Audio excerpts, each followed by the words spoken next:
Welcome to Backstage with Richard Ridge. The beloved musical Funny Girl continues its smash hit North American tour, and they have just welcomed their brand new Fanny, Brice, Hannah Shankman, who joins me with her Nikki Arnstein, Stephen Mark Lucas. Welcome, you two. Hi. Hi, thanks so much for having us. Yeah. Okay, so my first question is, how are the two of you and where are the two of you? We're good. We're in Salt Lake City, Utah right now. Yeah. It's the elevation, it's a little high, so we've had to adjust a little bit during the show here, which is getting us ready for Denver in a few weeks. Oh, yeah. So, has it been wild? I love to talk to people on tour because, like, 2 weeks we're here, 2 weeks we're there, a week we're here. It's like, oh my God, the elevation is different here. Like, what's it been like for the two of you? Tell me. It's been crazy. You know, we've been to so many amazing places so far on tour, like everything from Florida to California at this point. And we're going to Boston this year and Denver. And it's always so fun to get to a new city and like see how the audiences react and check out all the local spots and stuff like that. We really, really enjoy moving around. But it's always an adjustment too. Yeah. You know, you're singing in different climates every week, and it's dry and it's humid, and trying to adjust. So it's it's a challenge too to constantly be in a different environment. Yeah, you can experience all 5 seasons in like 3 weeks. Yeah.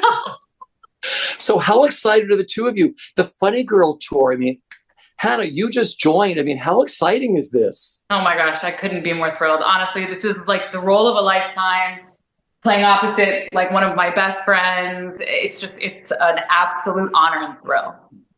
The tour's been so exciting. You know, I did the revival on Broadway and understudied Ramin and got to go on for about a month on Broadway, which was opposite Leah Michelle and Julie Banco, which was, just the experience of a lifetime. And now getting to do it on tour with Hannah, who actually was my upstairs neighbor in New York while I was doing the show on Broadway. She was my downstairs neighbor. I lived above her. And so she would hear me warming up and doing all learning the music and everything. And so it's sort of like, it's sort of kismet that now we're getting to do this together.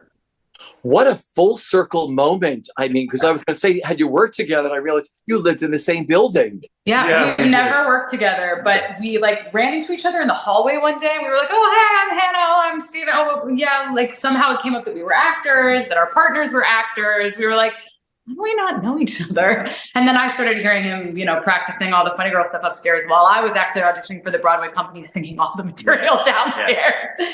So yeah, now to be doing the tour together, we had like kept in contact a little bit and then became really good friends as we got on tour. This is great because you never hear those kind of stories like, oh, we did a tour together or we worked together. It's like, here you are in the same building, one floor, a few floors away, one's doing the show, one's preparing to like audition for the show. And now you're both on the tour doing it together. Yeah. It's very beshert, as we would say in Yiddish. Meant to be. Okay, so I want to ask Hannah. So this is a role of a lifetime. I'm sure there were so many people who were like, oh my gosh, I want to audition for Fanny Brice for like the tour or Broadway or something. So, okay, what was your final callback like? And how did you find out when they told you, here you go, you're going to be the next Fanny Brice? Yeah, well, okay. So my my final callback, I remember feeling like really nervous because I hadn't been doing a lot of in-person auditions, because of COVID. And so I showed up to Open Jar Studios and it was like me, 2 other girls I didn't know. And then actually my friend Matt Heidzik, who I'd done Sideshow with. So I was like, oh my gosh, a familiar face. It was so lovely. So I get in the room and the room was honestly so welcoming, so warm. I had some friends in the room because I've done a networks tour before. So like the executive producer of the band visit was there, which was really lovely. And I knew a lot of people in the room. So I sang through the material and then we did the scenes. And then I remember Michael Rachter, our musical supervisor, was like, could you come over to the piano? And I was like, oh no, he's going to vocalize me. I'm going to be in the ensemble. Like, oh no. And we ended up singing Who Are You Now? He like taught it to me on the fly because there's a really big high note in the song. And I finished the song and the room was super wonderful and warm. And the next day my agent called me and the rest is kind of history. Did you have to keep it a secret at all? Oh my gosh. Well, for a little while, yeah. Some of my close friends knew. Steven obviously knew. Yeah. My husband knew. But I had to keep it a secret for probably like 2.5, 3 months. Yeah. Sometimes it's close family friends that give it all away. I've talked to So you're telling me I had to read them the right act. Yeah. and they're like, wait a minute, you can't tell a soul. And you're like, oh my God, but my sister's a gossip or my best friend's a gossip. Yeah. No, but seriously, it's better to tell a stranger sometimes you run into on the street. Hey, honestly, I'm Brice, you don't know me, but give it away. Especially with my like big Jewish family who's like, oh my God, did you hear my daughter? She's doing this. You know what I mean? Like, but they were very good. They get their mouths shut. So Stephen, give me your history. Were you in it from the very beginning? Tell me your history with Funny Girl. Yeah, so I auditioned for the Broadway company, the revival, when they were first casting it. This was like the height of COVID. We had masks. You got the audition and did a COVID test before they'd let you in the room. The whole thing. But it was 2021, the end of 2021. And this show was starting rehearsals, I think, in February of 2022. So I went in initially for the standby for Nick, and did all the Nick material, did it 2 or 3 times. Michael Raptor vocalized me as well. Always. Which was because I found out later they wanted me to sing, to cover the big felt tenor, to sing the high notes in Beautiful Bride. So I did all that, went through all that, put me through my paces, and then got the call and to start rehearsals for the Broadway company. And I had just been on that secret for a while, for like 4 months, because they didn't announce it till we start rehearsals in February. So it's fun to sit on the secret. Yeah. And it was such an amazing experience to be in the room with Michael Mayer and Michael Rafter and really create the show. Harvey Firestein rewriting the books. I mean, some of the lines that we say now, I was sort of in the room when he wrote those, and when they were sort of reformulating the book and trying to figure out how to give Nick more to do and try to figure out how to make the relationship work a little bit better and all of that. And so the show is a very special place in my heart, because I've just been the whole way with it, really, since day one. So it's exciting to see it keep evolving and to keep entering new iterations, and to see that the audience just loves it no matter what, and people, it really is a huge crowd pleaser. And I think it's a really meaningful show to a lot of people. And we've now done it all over the country, and audiences really connect with it in different ways. So it's just been the joy of my life. So I think the takeaway from this is, if Michael Rafter takes you over to the piano to vocalize you, you're getting really. It's a good sign. It's a really good sign. Yeah. Well, thank you very much. You know what I mean? That's really great. This is such a beloved show. Funny Girl, so my souvenir book, I noticed that, Hannah, you have one in your dressing room, don't you? I do, and it was actually given to me by one of our crew members when I was taking over the role. He gifted it to me, and I have it at my station now every night. Yeah, because I saw that. I was looking at your Instagram, like, oh, she's got a souvenir book too. And I wonder, is it a Barbara souvenir book? Is it a Mimi Hines? Okay, it's a Barbara. Okay, it's a Barbara. Is it a Barbara in rehearsal pictures, or is it Barbara with the production photos on Broadway? It's the production photos on Broadway. Yeah, it's really cool. It's awesome to look at. They even have like vintage pictures of the Ziegfeld Follies and stuff in there. It's incredible. Yeah, so I have 2 of hers. The one I have behind me is the one from before they took the production photos. So it's all full rehearsal shots of her with City Channel. Oh, cool. Which is really cool too. But Mimi Hines for too. So I was going to ask Hannah which souvenir book she has on her stage. Oh, that's very cool. We have the complete set. Okay, so let's talk about touring. I mean, both of you have toured before. I know, Hannah, you've done a lot of tours. Stephen, you've done a lot of tours too, right? I had done the tour of Book of Mormon, was really the only other tour that I've done. Little Women. Oh, I did a non-equity tour of Little Women. So, it was sort of both ends of the spectrum, where, the non-union tour was like one-nighters everywhere. And Book of Mormon, at the time I was in, it was like these enormous sit-downs. Like we would do 5 to 6 weeks at a time. We were, 10 months in Chicago, So this tour has been kind of in between. It's been about a week in each spot. We've had some longer engagements in some of the bigger markets, which have been really, really great to do too. So sort of run the gamut, No, because I want to ask the 2 of you, I know they give you a big trunk, and you have this, and you stuff your trunk with whatever you need. So what were the go-to items for each of you? Like, I have to take this out of our house or our apartment, and it has to go in the trunk. So anybody start first. What are the go-to? Well, I have like a full kitchen in my trunk, and Stephen will attest to this. I have like a blender, a milk maker, a pan, a cheese grater, knives, tea, spices. Like, I mean, I am a big Cooker. I'm a big cooker on tour. I like to make food. I have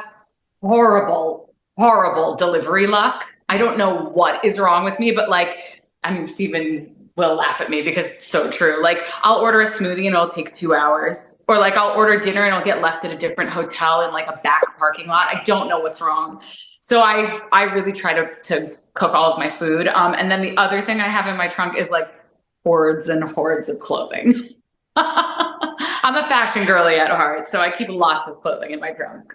I'm admittedly very bad at using the trunk. Like I have the opposite from Hannah. I don't cook at all on the road. I mean, I like am an Uber Eats. But you have good luck with person, it. But I do. Yeah. I have good delivery luck. So like my trunk is full of like weird stuff that I don't use. Purifiers, humidifiers. Like, yeah, like all the air purifier, humidifier, coats. Lots of coats, lots of shoes that I just went through it the other day. It was like, why do I have all these pairs of sneakers? You know? But I'm trying to get better at it. This year 2 of the tour, like tried to use it more efficiently. So hopefully I'll work on that. I'm taking bets. Yeah. No, because the cool thing is I was watching the schedule, like you're in like cold areas, then you're like in Florida for a whole time period. I'm like, bathing suits and stuff. And you try to, a lot of people say I try to buy stuff when I get there, and other people like, no, I bring everything from home. I try to be frugal. It's a strange thing, but I'm like, people like those go-to things, like, my hairbrush, a hair dryer. But kitchens are the big thing. I think that's really great, Hannah. So, it makes a big difference, in like your mental state, I think too, like just knowing that you can control what you're cooking in a hotel instead of having to rely on whatever is close by and accessible. Because sometimes certain cities, like a lot of times we're in the downtown area and everything closes on Sunday and we have 2 shows. Yeah. So if you can't find something that you like, or if you have dietary restrictions, it can be like just a pain. So it's better safe than sorry for me. Okay, I wanted to ask you each about, do you remember the first performance you went on stage in this show? Like your first Fanny Brice performance. What do you remember? Is it magical? Was it like I went on, I took my bow? Like, tell me. You want to go first? I'll go first. Yeah. So my Nick debut was on Broadway, and I did it opposite Julie Banco, who was just absolutely so kind and so generous. And I had been in the show for a year at that point. So I was initially like the understudy in the ensemble. There was a standby as well. And it took a year for the sort of the stars to align for me to get the chance to go on. And I got to go on for a whole weekend, my first chunk. What a blessing. Yeah, it was amazing. And I had the experience of being like a little bit out of body, but actually I think because I had been in the show for so long, I was a little bit more present than I have been in those, because it's a difficult position to be in, to be an understudy, and you can do all rehearsals in the world and you do a put in with the company and all that, but nothing really prepares you for the experience of like doing it in front of 1,200 people with a live orchestra, with all the elements, with everybody, with all the other people in the company. I mean, that you really like the first time you do it is the first time you do it, So I think that's something people don't really understand unless you've been in that position. So, I was really able to be very present with it. And, it was just such a generous, warm moment from the company. And I had been doing it for so long, I hadn't gotten a chance to do it yet. And people were really supportive and it was a great night. It was really an amazing night. I wish I could have seen it. Yeah. Well, no, because you knew the stage. I'm sure that makes it a little easier when you sort of, I try to tell stars all the time, I wish you could step out of yourselves, because we as an audience member see a picture. You see lights coming at you. Your perception is totally different from what we see. Yeah. But at least you knew your space, which I think probably helped you. I knew my space, and I knew the show so well. You know what I mean? And I had seen Ramin do it every night, so it was kind of a chance for me to get to put my own spin on it, which was really, really exciting. That's cool. Now, Hannah, for you, your first performance, like as the iconic Fanny Brice. Yeah. So my first performance. So last year I was the standby. And I was at all of the rehearsal process. And then I got COVID during tech, which was like horrible, because that's when everything gets solidified. And changed. Everything changed. Everything changed. I came back from like 5 days away and was like, and I've been an understudy before. So thank goodness I had a large set of skills to sort of like pull from and catch up with. And I had then had 2 rehearsals with which we did not finish the show, and like an emergency sort of like put in because they wanted somebody to like be ready because it's such a big role. And after I finished my put in, I remember the PSM came up to me and was like, hey, so she's having really bad allergies. You might be on tonight. And I was like, what? Like, let's just throw you into a 2-show day, you know, in the iconic role of Fanny Brice. Also, it was just like such an adrenaline rush that I was like so exhausted. And he approached me later and was like, listen, she's going to call up for the matinee tomorrow. She can get through tonight, but she's going to take the matinee off. So you have like, you know, some time to recoup. So I got home, called my husband and was like, I bought you a 6 a.m. flight. And then I didn't sleep at all that night, like at all. I was just so anxious. You know, I was like, oh my God, like going over everything in my head. But I remember like the company was so supportive. I mean, it was our first city. It was our first full week. And it was like maybe our 8th show total. Yeah. And I was going on in this part that like I had barely rehearsed and, you know, and I remember stepping on stage and just being like, holy shit. And the show definitely like flew by, but there were moments like, I remember singing music that makes me dance and being like, I can't believe we're almost at the end of the show. Like I've made it this far. And I remember coming out from my bow and like looking at you and just like bursting into tears. I was just so honored, and this felt like such a dream that actually being able to do it felt so overwhelmingly amazing, like just beautiful. And I felt so lucky and so humbled, honestly, to have like stepped in the footsteps of people like Barbara and Leah. And I am continually grateful and humbled to be playing this role every day, honestly. You know, it's so interesting because what people forget, Gwen Verdon told me there's a whole other show that goes on backstage when you're playing a role that, you know, she would tell all the other charities, she would teach them, oh, you have 30 seconds to sit in a chair and take a sip of water and use time, because you're always being, and I'm sure for you, missing tech week, you know, it's like all of a sudden, like, oh my God, I went from a rehearsal room to all of a sudden we're in a theater, the lights, everyone's done, and I wasn't there to see any of this happen. Literally. And that's going on. Yeah, and I have 22 costume changes in the show. So like there's always at least 3 people, usually 4 on me for every single change. Like I would not be able to do the show without them. It would not happen in any way, shape, or form. There's usually a hair person and 3 dressers, or a prop person and 2 dressers and a hair person. Like it is really a team effort to get this show on its feet every night, and especially to get me back on stage. Yeah. You know, this is such a beautiful show. I saw it numerous times on Broadway. I love the film, but this production that Michael Mayer put together and Harvey is so glorious. And I want to ask the 2 of you just what it means to you to like sing this iconic Julie Stein, Bob Merrill score. I mean, like you said, Hannah, growing up, you were probably brought up on the movie, listening to Barbara do this stuff. And then all of a sudden you're like, oh my God, I get to sing people on stage and the music makes me dance. Like for both of you, what is it like singing these songs? It's an out-of-body experience sometimes. Honestly, this role is written so beautifully, so perfectly. She, you know, really takes this incredible emotional journey, and the music also takes this beautiful emotional journey with her. She grows through the music as the show continues, and it's, I think, the role of a lifetime and the score of a lifetime, honestly. Yeah. Really, truly. Yeah. And it's, you know, Nick, it's interesting because Nick was originally not written really for a singer. So it's very sort of, the first act is very sort of baritonal and speech-like, and you get to do that sort of, you know, like 1950s crooner thing with it, you know, because that, you know, it's written in the early 60s. And so it's really fun to inhabit that part of my voice, which I, you know, I don't get to all that often. And then the second act, you know, because we had Ramin doing it on Broadway, you know, it has all these high, you know, ascending lines and temporary arrangement, which was a trunk song from the Julia Stein catalog. That was, I think it was cut from the movie, and then it was added back into this production.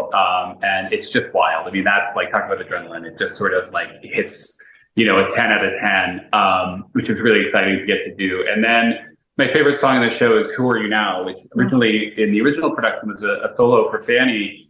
and it's now a beautiful duet arranged as a beautiful duet between Nick and Fanny, which vocally I just feel like is my favorite moment of the show to get to do. So it's the only time we really sing together and like match each other's energy. Yeah, and it's just a beautiful moment. I think shows the depth of their relationship in this production. So I get to do a little bit of everything, which is really exciting. What does it mean to the two of you to share this stage together? Like I said, here you were living in this, the same building, and now you're on tour together. It's got to be such a big deal to share the stage and just your off time. What is it like working together? It's really fun, honestly. Stephen and I got really close over the last year, and we've built this very like trusting, supportive relationship that really enables us to be this trusting, supportive relationship on stage, and we have to depend on each other and really be vulnerable with each other on stage a lot. So I feel like the friendship that we've made has helped our on-stage relationship just flourish as well, and really allowed us to tell the story in a really beautiful way. Yeah, and we also always tell each other the truth, which I think that's true. I'll be like, was I flat on that? I mean, she'll tell me. Like we have that kind of relationship too. So he's the only one I can trust. Yeah, I'm like she's the only one that I trust. But it also, it is. I think the show is different than a lot of other musicals, just in sort of the depth of the journey that these two characters go on together. I mean, it's not a happily ever after romance. I mean, it has some real darkness in it, in this relationship between Nick and Fanny. And I think, in order to really examine that and to go there every night, especially that final scene, it takes real vulnerability and trust. And it's very hard to do that kind of on the fly if you haven't gone there before. So I feel like that's our show together. I think has evolved a lot and has matured a lot. Even in the last few weeks since Hannah took over full time, I feel like we've found some moments of really deepening the relationship. And it's just, as an actor, it's such a treat to be able to go there and to be able to keep working on things and have more comfort and more trust and more depth in the relationship. We're very present with each other, which really helps. It keeps things fresh, it keeps things moving, it keeps things honest. Yeah. But it's such a present musical. Like you said, this is a love affair that should have worked. The audience knows it's not going to work. And it's like, but you love both of them, Yeah, you do. Yeah. You really do. You root for them. Yeah. So I'm sitting with you on a Friday night, you going into a weekend now, and I thank you very much for doing this. Like, what is your pre-prep for like a performance? Like, Hannah, what do you do beforehand? Like, just like, what time do you go on tonight? Are you 8 o'clock tonight? 7 o'clock? 7:30 tonight. Okay. So what is my pre-prep like? I like to eat like 2.5 hours before the show so that I don't have to deal with a ton of reflux, because it's not always just the singing that gives me reflux. It's actually the costume changes, because I'm like bending over so much. So I like to eat like 2.5 hours before the show. I like to do a little bit of breathing exercises. I always work out in the morning. And then I get to the theater usually about an hour before, and I'll do like my makeup for 15 minutes. I'll do my 10 to 15 minute warm up. I'll steam, and then I'm usually ready for the show. And I always say hi to Stephen before the show starts. Stephen, for you, what's your pre-prep like for a show? Drink So I have, depending on my mood that day, I'll have like anywhere from like 2 to 8 emotional support beverages, everything from tea to, seltzer water, everything in between. No, but I have the luxury of really the first 20 minutes of the show, I'm not on stage. So I really use that time to prepare. So I'll get to the theater at half hour. I like to work out the day of a show. I like to do cardio for this role, just get my breathing going. I will get to the theater, I'll vocalize for about 15 minutes and then try to just take a little 20-minute chill while the first part of the show is going on. Sometimes I meditate, sometimes I just kind of scroll on my phone or check out a little bit, because once it starts, it starts. Yeah. Then I'm either on stage or changing. I have a few more breaks than Fanny does on the show. But yeah, I kind of like to take it easy and sort of ease into the show. And my first scene, is kind of a nice little easy scene between the two of us, and then it sort of ramps up from there. So I have a nice little trajectory to sort of get me into the show. Yeah. What's the last thing, I think, Hannah, you said it, what's the last thing you do before you hit the stage, before each performance? Mine is so embarrassing. I can't say it. No, I can say it. I always spit over my shoulder. It's disgusting. Toy, I always go toy right before the show. Because it's like, I don't know. I did it once a million years ago, and now I do it every show. Yeah. I'm very superstitious. Yeah. Unfortunately. Good for you. Our company has an amazing ritual too. During the overture, the whole everybody who's on stage at the beginning of the show sort of circles up on stage. We all dance. We all dance. We give each other good energy. If there's somebody making a debut or going on for the first time, they'll get in the middle of the circle and we'll sort of give them our good vibes. And sometimes I'll come out for that and just sort of act silly for a few minutes, and then it sort of gets everybody going. It's a good way for us all to sort of like connect and get on the same page before the show starts. And then, Stephen, what's the last thing you do before you come on as Nick? Oh, it's just funny. I warm up my hips. I know that sounds weird, but I think Nick is very centered sort of in his lower body. And so I have a little exercise that I do to just sort of like get myself grounded into my feet and my hips. Yeah. Because I find when I'm sort of locked up, it doesn't go as well. I have to kind of be into the ground and into the earth. I'm going to be thinking about that tonight. Yeah. It probably looks like I'm hula hooping or something. But that's my process.